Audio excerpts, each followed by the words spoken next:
How's it going, everyone? In today's video, I'll show you on how you can fix your Arctic 7 issues with Discord. Basically, first things first, you want to restart your computer.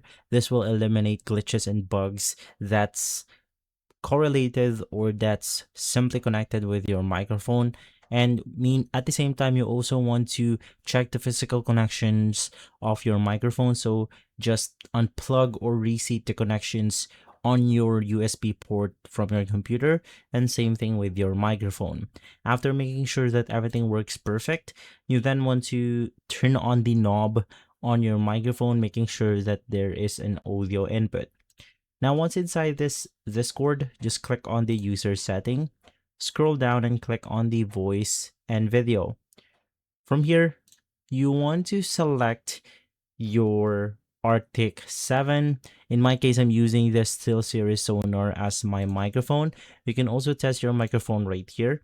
But if I do something like select the headset itself or just use something like my voice meter, I will be able to also do that. But in my case, I'm using the SteelSeries Sonar. Once again, just select your microphone right here and then click on mic test. And then for the meantime, if it didn't work, you want to try different profile inputs.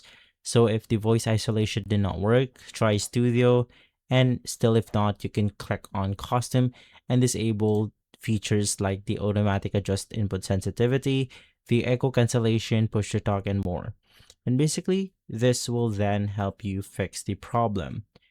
Now, as a last resort, you can disable the hardware optimization on Discord. And once again, that's going to be it.